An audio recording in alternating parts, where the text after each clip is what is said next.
ગુરુ પૂર્ણિમાના પાવન પર્વ પર સદગુરુ સાનિધ્યમાં, સદગુરુ ચરણમાં, સદગુરુ સત્સંગમાં અને સદગુરુ દર્શનમાં જે ઉર્જા ગ્રહણ કરી, જે ચૈતન્ય ગ્રહણ કર્યું, તેના માટે કોઈ શબ્દો નથી. તે તો અલૌકિક છે, દિવ્ય છે, અજર, અમર અને અવિનાશી છે. કેમ કે સદગુરુ એ કોઈ વ્યક્તિ નથી, પણ એ વિશ્વવ્યાપક શક્તિ છે. જ્યારે કોઈ શિષ્ય સદગુરુ ચરણમાં બેસે, સદગુરુ સાનિધ્યમાં બેસે, ત્યારે તે કોઈ શરીરના સાનિધ્યમાં નથી બેસતો, પણ તે ગુરુ શક્તિઓના સાનિધ્યમાં બેસે છે, વિશ્વ શક્તિઓના સાનિધ્યમાં બેસે છે, સકારાત્મક શક્તિઓના સાનિધ્યમાં બેસે છે. અને જ્યારે કોઈ શિષ્ય આવી સકારાત્મક શક્તિઓના સાનિધ્યમાં બેસે અને જો તેનો ભાવ શુદ્ધ અને પવિત્ર હોય તો તે શિષ્યની સર્વાંગિક પ્રગતિ થાય જ છે. આ ગુરુ શક્તિઓનો મહિમા છે. તો આધ્યાત્મિક માર્ગમાં પરાકાષ્ઠાએ પહોંચવા માટે એક તો સદગુરુ ચરણે સમર્પણ, ગુરુ કૃપા એ ખૂબ આવશ્યક છે. અને બીજા એવા કોણ મનુષ્યો છે જેના કારણે આ માર્ગમાં તમે આગળ વધો છો અને પરાકાષ્ઠાએ પહોંચો છો? કોની સહાયતાથી? તેના વિશે આજે દિવ્ય જ્ઞાન ગ્રહણ કરીશું. એક 14 વર્ષની દીકરી હતી. તે દીકરી સ્કૂલમાં અભ્યાસ માટે જાય. હવે સ્કૂલમાં જ્યારે તે અભ્યાસ માટે બેસે ત્યારે એના જે ઇંગ્લિશના ટીચર હોય એ ખૂબ સરસ ઇંગ્લિશ બોલે, જરાય ભૂલ ન પડે એવું ઇંગ્લિશ બોલે અને એને બહુ જ ગમે. એટલે એને હૃદયમાં એવી ઈચ્છા થઈ કે મારે પણ ઇંગ્લિશ શીખવું છે. એ ઘરે આવી અને ઘરે આવીને એની મમ્મીને વાત કરી કે મમ્મી, મારા ટીચર બહુ સરસ ઇંગ્લિશ બોલે છે, એટલું સરસ કડકડાટ ઇંગ્લિશ બોલે છે કે એમાં જરાય ભૂલ પણ ન પડે. મારે પણ આવું ઇંગ્લિશ શીખવું છે.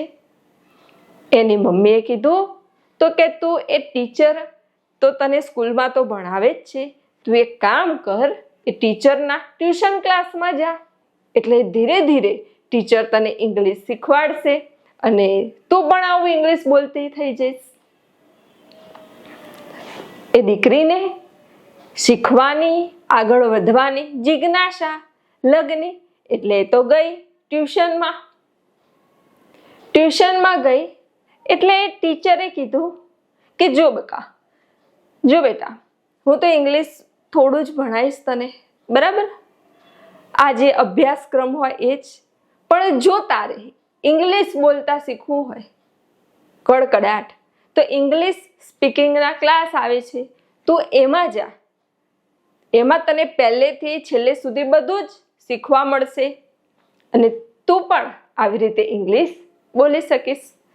એ દીકરી ઘરે આવી, ફરી મમ્મીને વાત કરી કે આવા કઈ મમ્મી ઇંગ્લિશ સ્પીકિંગના ક્લાસ ચાલે છે, તો મારે એ ક્લાસમાં જવું છે. એની મમ્મીએ કીધું હા, પ્રેમથી તું જા, ઇંગ્લિશ શીખ, તને આવડી જશે. એ દીકરી જાય છે એ ક્લાસમાં, ત્યાંના ટીચરને મળવા વાત કરી અને નક્કી કર્યું કે હા બરાબર, કાલથી તું ઇંગ્લિશ શીખવા માટે આવી જજે.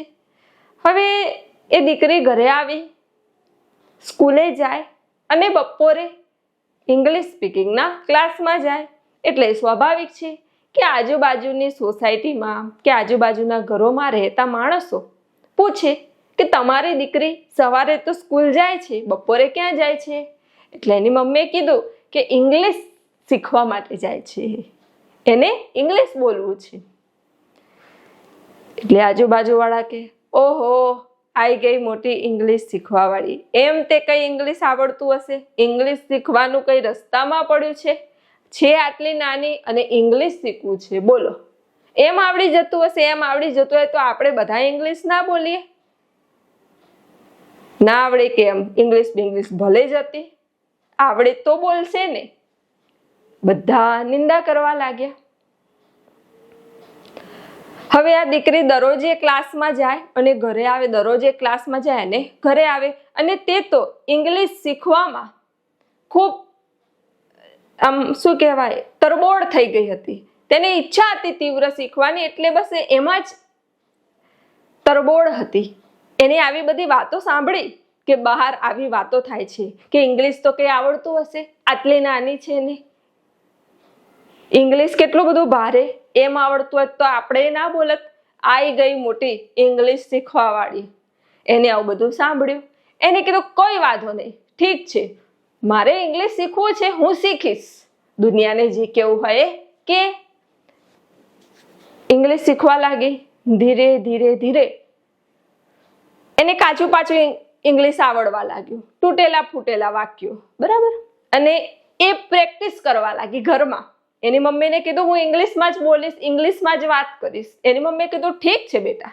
બહારે પણ થોડા ઘણા તે ઇંગ્લિશ શબ્દોના પ્રયોગ કરવા લાગી, થોડું ઘણું ઇંગ્લિશ બોલવા લાગી. હવે જ્યારે આ દીકરી થોડું ઘણું ઇંગ્લિશ બોલવા લાગી ને, એટલે આજુબાજુવાળા નિંદકો શું કહેવા લાગ્યા, ઓહો થોડું ઘણું ઇંગ્લિશ તો બધાને આવડે, થોડા ઘણા શબ્દો બોલે ઇંગ્લિશના, એમાં શું, એ કઈ મોટી વાત નથી, એ તો નાના છોકરાએ બોલે. હવે સમજ્યા તો આઈ ગયા ઇંગ્લિશ શીખવા વાળા. કડકડાટ ઇંગ્લિશ બોલતા તો કઈ આવડતું હશે? એ કઈ નાની સૂની વાત છે? દીકરી આવું બધું સાંભળ્યું, આવી વાતો સાંભળી, તો એને કીધું કોઈ વાંધો નહીં, મારે ઇંગ્લિશ શીખવું છે, હું શીખીશ. એમ ધીરે ધીરે ધીરે સમય વીતતો ગયો. સખત મહેનત પરિશ્રમ કરતી ગઈ, એમાં જ રચી પચી રહેવા લાગી. અને એમ સમય વીતતા વીતતા એને 80% જેવું ઇંગ્લિશ બોલતા આવડી ગયું. અને હવે તે ઇંગ્લિશ જ બોલવા લાગી. સેજ ભૂલ પડે પણ બોલે ઇંગ્લિશ જ. હવે આ જોયું દુનિયાવાળાએ, ઓહો ઇંગ્લિશ બોલવું એમાં શું મોટી નવાઈ કરી? કેટલાય છે જે ઇંગ્લિશ બોલે છે, કેટલાય છે જે કડકડાટ ઇંગ્લિશ બોલે છે, એનાથી શું મોટા મેડલ જીતી લીધા. હવે ઠીક છે, હવે બધા બોલે ઇંગ્લિશ, આ કઈ નવાઈ કરે છે ઇંગ્લિશ બોલીને? એને આ બધી વાત સાંભળી કાને એ કીધું ઠીક છે, મારી તો સુધી ઈચ્છા છે શીખવાની, જાણવાની, પહોંચવાની. સમય વીતતો ગયો અને એક દિવસ એવો આવ્યો કે એને કમ્પ્લીટ ઇંગ્લિશ બોલતા આવડી ગયું. કડકડાટ ઇંગ્લિશ બોલે. આ જોઈને એના જે નિંદકો હતા એ શું કહેવા લાગ્યા, ઓહો કઈ નવાઈ કરી, ઇંગ્લિશ આવડી ગયું તો, ઇંગ્લિશ આવડી ગયું તો શું ઘડ જીતી લીધા? એમાં શું વળી, અમે ક્લાસમાં જઈએ તો અમને આવડે, આ તો અમારે સમય નહીં એટલે જતા નથી, બાકી જો અમે ક્લાસમાં જઈએ તો અમે કડકડાટ ઇંગ્લિશ બોલીએ, અમને આવડે, એને એકલીને આવડે કઈ? ક્લાસમાં તો હજારો વિદ્યાર્થીઓ આવે જ છે ને, બધાને આવડતું હશે. આખી દુનિયામાં કઈ એ એકલીને જ આવડે છે ઇંગ્લિશ? લાખો મનુષ્યો હશે જે ઇંગ્લિશ બોલતા હશે, એમાં શું મોટી નવાઈ કરી દીધી? નવાઈ કરી ઇંગ્લિશ આવડી ગયું એમાં? એ તો કઈ સાંભળતી હતી ને દીકરી. પણ આ નિંદકો ની નિંદા સાંભળીને એને મનમાં થતું કે હું ઇંગ્લિશ શીખીને જ રહીશ, મારે ઇંગ્લિશ શીખવું જ છે. દુનિયા જે બોલે એને બોલવા દઈએ, આપણે ઇંગ્લિશ શીખીને જ રહીશું. એટલે જે નિંદકો હતા એ નિંદકોને આ દીકરીએ એના જીવનમાં અવરોધ ન બનવા દીધા, પણ સહાયક બનાવ્યા. સહાયક બનાવીને તે આગળ પહોંચી ગઈ.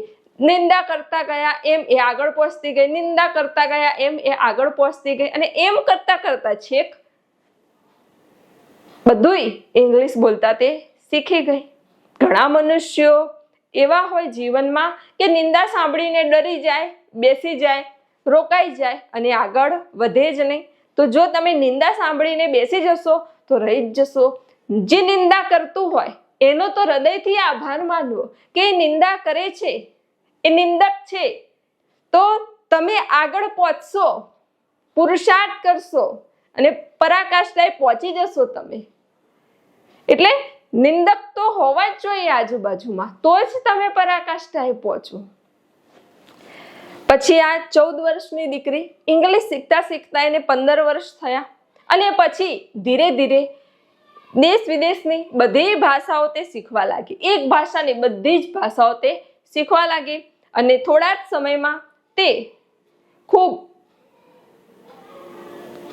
શું કહેવાય આગળ નીકળી ગઈ, વિશ્વ લેવલે પહોંચી ગઈ અને બધે જ પેપરોમાં ને બધે આવવા લાગ્યું કે 15 વર્ષની દીકરી આટલી બધી ભાષાઓ જાણે છે, આટલી બધી ભાષાઓની જાણકાર છે. ત્યારે એ દીકરીનું ઇન્ટરવ્યૂ લેવામાં આવ્યું અને ઇન્ટરવ્યૂમાં એ દીકરીને પૂછવામાં આવ્યું કે તું આટલી કક્ષાએ પહોંચી તો તું કોનો આભાર માનીશ, કોને ધન્યવાદ કહીશ?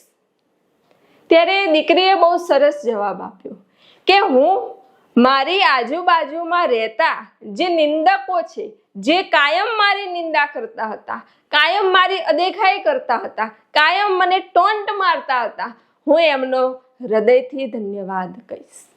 કેમ કે એ હતા, એ નિંદા કરતા હતા, એ મને અપશબ્દ બોલતા હતા, એ જેમ ફાવે તેમ બોલતા હતા, તો આજે હું આગળ નીકળી શકી, આગળ નીકળીને આગળ વધી શકી અને આજે હું પરાકાષ્ઠાએ પહોંચી. આજે મને બધી ભાષાઓ આવડી ગઈ. તો એના માટે જે મારા નિંદકો છે એનો હું હૃદયથી આભાર માનું છું. આ સાંભળીને સામે જે મેડમ બેઠા હતા એમને કીધું કે તું શું વાત કહે છે? એ દીકરીએ કીધું કે હા,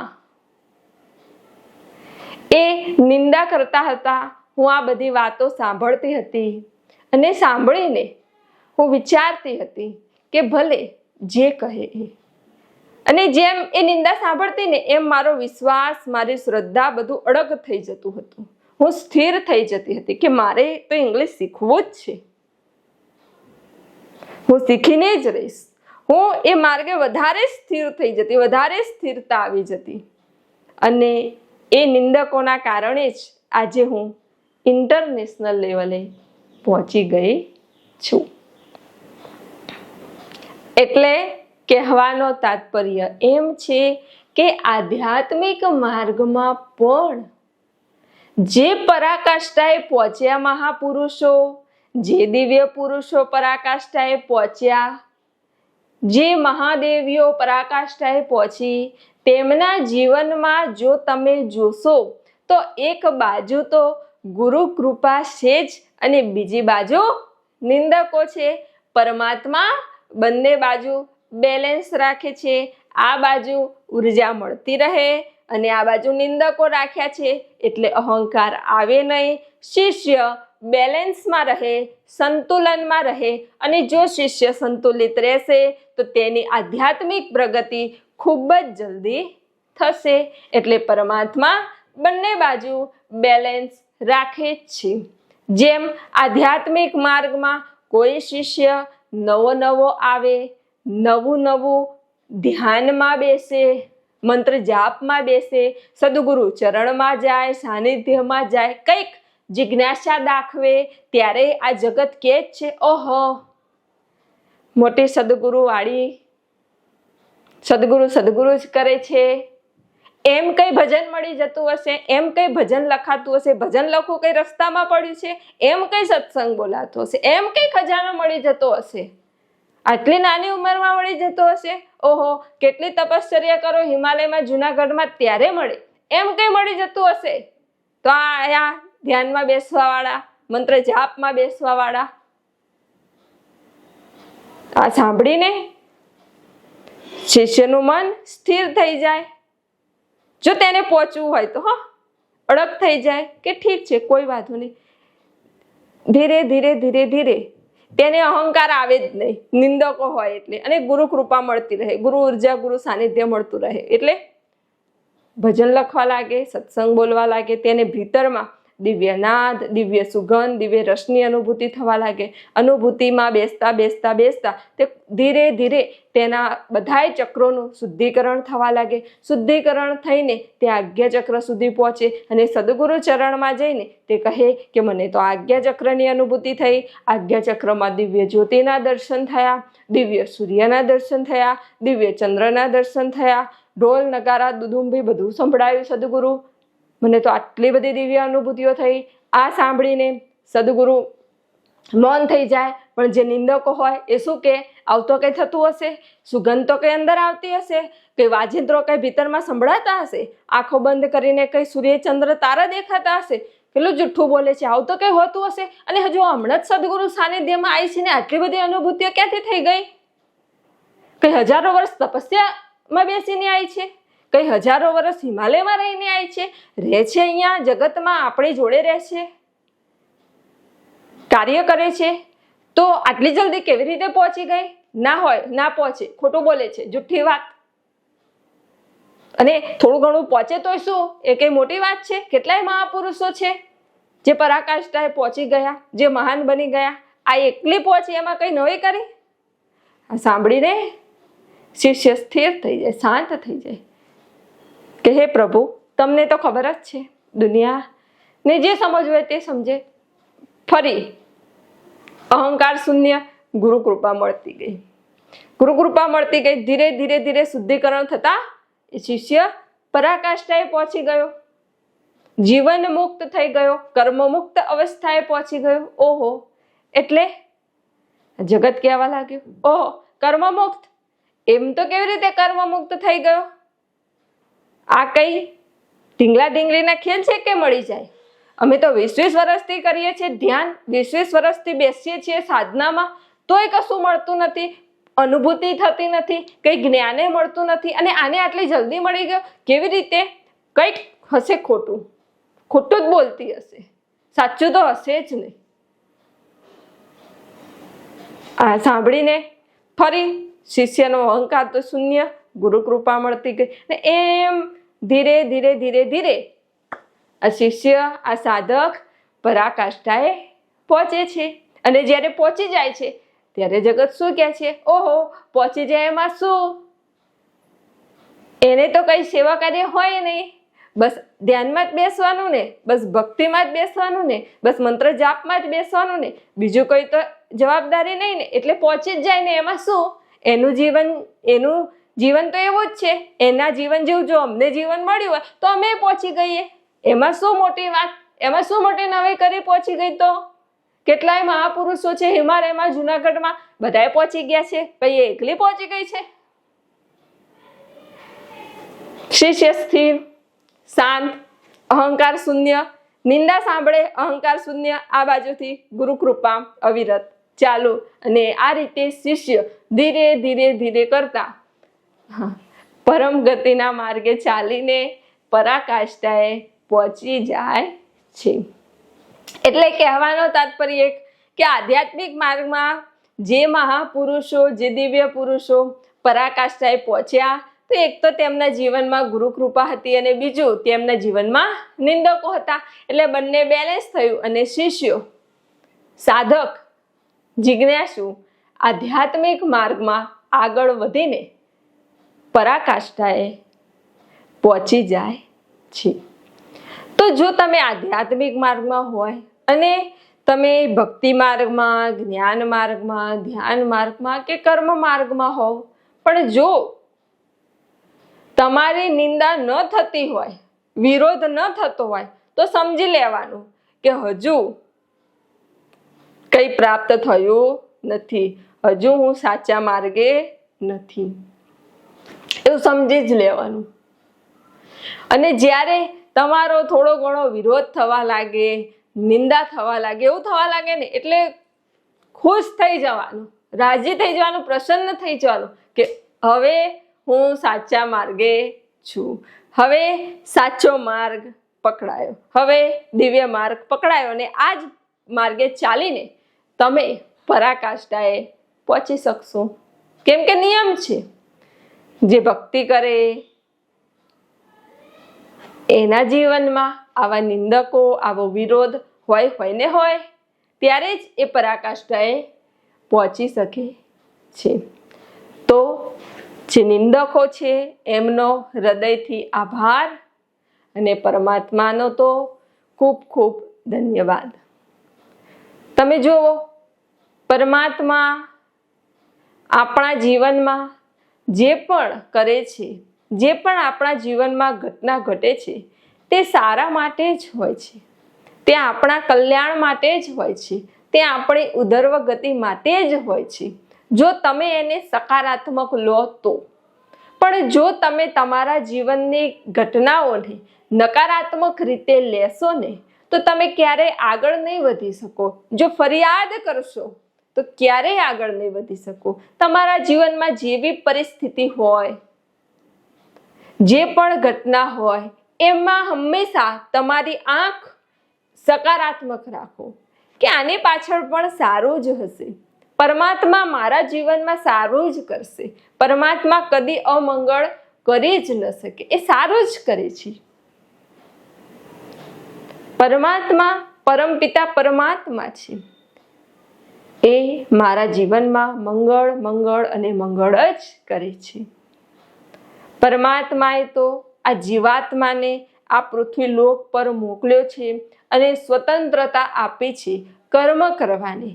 કર્મ કરવાની સ્વતંત્રતા છે કે તમે ચાહો એવા કર્મ કરી શકો છો. પછી આ જીવાત્મા જ જો નિમ્ન કર્મો કરે, ન કરવાના કર્મ કરે, કુકર્મ કરે, પાપ કર્મ કરે, તો પછી આગળ તેને જ ભોગવવા પડે છે. પણ જો કોઈ જાગૃત થઈને પોતાના સ્વરૂપને ઓળખીને આ દિવ્ય માર્ગે પ્રયાણ કરી ગુરુ સાનિધ્યમાં રહીને અહંકાર શૂન્ય બનીને જીવન જીવે, તો એના જે પહેલાના કર્મો છે એ ધીરે ધીરે કપાય છે અને નવા કોઈ કર્મ તેના બનતા નથી અને આગળ જતા તે જીવન મુક્ત બની પરાકાષ્ઠાએ પહોંચી જાય છે.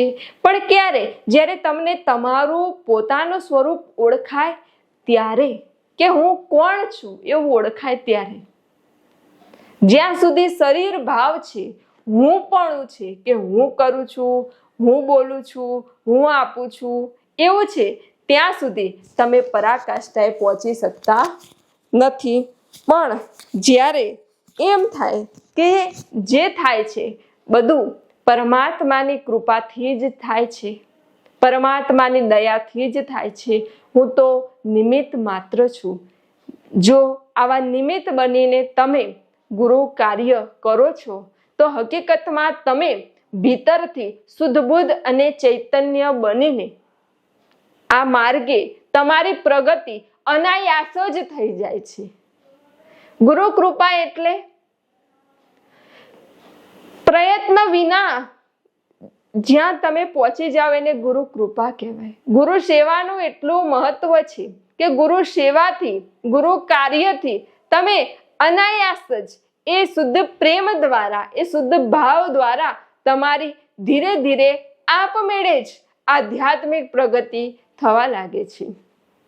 સદગુરુ આશ્રમમાં ઘણા એવા સાધકો છે, એવા શિષ્યો છે, જે ગુરુ સેવામાં, ગુરુ કાર્યમાં એટલા તત્પર છે કે ગુરુ સેવા કરતા કરતા, ગુરુ કાર્યમાં રત રહેતા રહેતા તેમનો શરીર ભાવ જ શૂન્ય થઈ જાય છે. શરીર ભાવ રહેતો જ નથી અને તે આત્મભાવમાં આવી જાય છે, આત્મીય ભાવમાં આવી જાય છે. અને આ આત્મીય ભાવમાં આવતા જ ગુરુ કૃપામાં તેમની આધ્યાત્મિક પ્રગતિ થાય છે. તે આ માર્ગે ધીરે ધીરે આગળ વધે છે. તો ગુરુ સેવા, ગુરુ કાર્ય, ગુરુ ચરણમાં દાન, આનાથી તમારું આંતરિક શુદ્ધિકરણ થાય છે, ભીતરનું શુદ્ધિકરણ થાય છે અને તમે પરાકાષ્ઠાએ પહોંચો છો.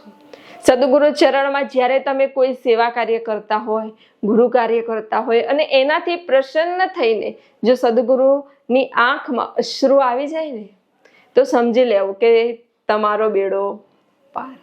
કે હવે તમે સદગુરુની આ દિવ્ય ઉર્જા, દિવ્ય અમૃત, દિવ્ય ચેતના, આ દિવ્ય કૃપા પ્રાપ્ત કરી અને હવે ગ્રહણ કરવા માટે તમે સક્ષમ બન્યા.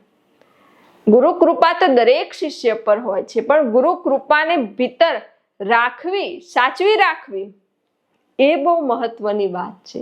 પાત્ર બનવું એ મહત્વની વાત છે. જો પાત્ર બની ગયા અને જો ગુરુ કૃપા ભીતર ઉતારી લીધી, પછી તમારી આધ્યાત્મિક પ્રગતિ થાય અને થાય જ છે. તો આ અમૂલ્ય અવસર, આ દિવ્ય જીવન પરમાત્માએ આપ્યું છે, દિવ્ય મનુષ્ય દેહ આપ્યો છે. તો મોટામાં મોટું ગુરુ કાર્ય તો એ જ છે, પહેલા કે તમારું શરીર એ મંદિર છે. આ મંદિરમાં પરમાત્મા બિરાજમાન છે. તો તમારા શરીરનું ધ્યાન રાખો, શરીરને સ્વચ્છ રાખો, શરીરને જે જરૂર હોય એ પ્રમાણે ભોજન, ફ્રૂટ, સલાડ, જ્યુસ આપો, સાત્વિક આહાર જમો અને નિયમિત થોડી કસરત કરો, વ્યાયામ કરો, જેથી તમારું શરીર હૃષ્ટપુષ્ટ, તંદુરસ્ત રહે, રોગમુક્ત રહે. કેમ કે શરીર સારું હશે તો જ તમે ગુરુ કાર્ય કરી શકશો. શરીર સારું હશે તો જ તમે કંઈક સેવા કાર્ય કરી શકશો. શરીર સારું હશે તો જ ધ્યાનમાં બેસી શકશો.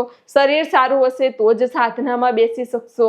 એટલે પહેલું સુખ તે જાતે ન રહ્યા, બીજું સુખ સત્સંગ કર્યા, ત્રીજું સુખ સદગુરુ મળ્યા, ચોથું સુખ ભજન કર્યા અને પાંચમું સુખ જીવતા તર્યા. તો પહેલું સુખ જાતે ન રહ્યા. માટે શરીરનું ધ્યાન રાખો, શરીરને રોગમુક્ત રાખો, શરીરને સાચવો અને નિયમિત ધ્યાન, સાધના, ભજન, સમરણ અને સેવા દ્વારા આ માર્ગે આગળ ચાલો. તમે જુઓ શરીર તમારો કેટલું મોટું સહાયક છે. કોઈ દિવસ શરીર તમારથી નારાજ થાય છે?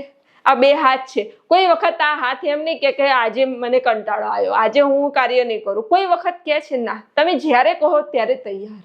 આંખો કોઈ દિવસ એવું નહીં કે આજે તો મારે જોવું જ નથી, જન્મે ત્યારની જો કરું છું, આજે રજા. લો, એક દિવસ રજા રાખે તો આંખ. કેટલું સહાયક છે શરીર તમારું, કેટલો તમને સપોર્ટ કરે છે. તો એના પ્રત્યે સારી ભાવના, સારા વિચારો રાખો, શુદ્ધ વિચારો રાખો કે ઓહો કેટલું સરસ મારું શરીર છે, મને કેટલો સાથ આપે છે સારા કાર્યમાં, ગુરુ કાર્યમાં. તો શરીરને ધન્યવાદ કહો, શરીરને ખૂબ પ્રેમથી રાખો, પ્રેમથી સાચવો.